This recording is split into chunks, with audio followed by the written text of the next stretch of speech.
to discuss this is Cooper Smith, former White House liaison and policy advisor in the Department of Homeland Security and director of Homeland Security and Immigration at the America First Policy Institute. Cooper, thank you for joining us today. This has been a conversation a lot of people have been focused on, even just some of the videos seeing those boats blown up. We have seen lawmakers over the last couple of weeks on both sides of the aisle wanting and asking for more transparency around these attacks. Yet this week, we saw the Senate vote on a bill to do just that, and Senate Republicans block it. Were you surprised by that move?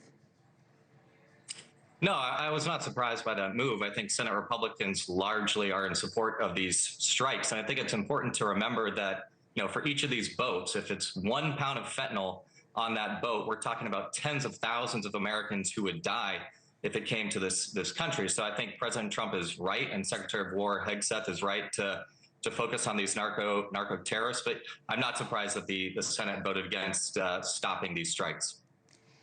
I think it's interesting because I think so many people who have been unfortunately touched by just the devastation that comes with these kind of drugs coming into this country agree that we don't want them coming to this country, and take whatever action you have to take to ensure that that doesn't happen. I think where you reach the hiccup and the concern is, where's the proof? Are we 100% sure that every single one of these boats is a narco-terrorist, that there's evidence that's irrefutable? And if there is, why isn't some of that being released? Not maybe to the public, but at least to a bipartisan group of Congress members that can verify that that is the case. Do you think that that should happen?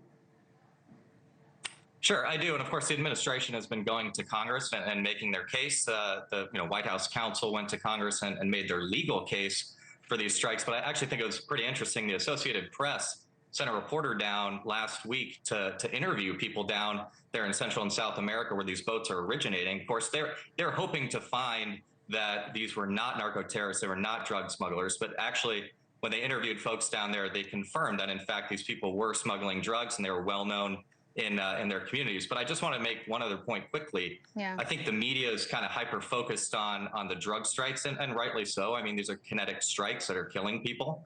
But this is part of a broader strategy. We're talking about securing the border primarily. That's where most narcotics come over into the U.S., and we've already seen a 50 to 60% decline in fentanyl coming over the southwest border. It's also coming from Canada, and they're putting pressure on the Canadians. But then we have to remember China, India. That's where the precursors to fentanyl and other opiates are made, and they're putting economic pressure on them. So this is kind of a whole of government approach the administration is taking, and sure, it'll work its way out legally. I mean, look, Congress has not authorized a war since World War II. We've done over 100 kinetic military operations in this country with no authorization. Yeah. I think it's interesting that for all the divisive issues that even I have to cover as a journalist, right? I'm looking for an issue that we can all rally behind, and this seems like one of them. One of those issues where, like, no one wants fentanyl in this country, Democrat or Republican. Just provide the proof. You've said you've heard, and we've seen, the administration defend the legality of it. Just why is the proof the big sticking point? Well, I think the sticking point is in the proof, and I trust Secretary of War Hegseth when he says that the intelligence that he's received is sound.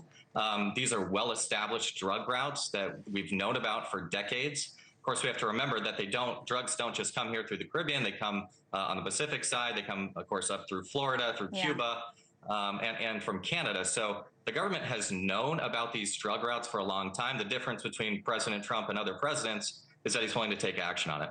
Thank you for watching. Subscribe below and download our NewsNation app right now on your phone, and you will get fact-based, unbiased news for all Americans.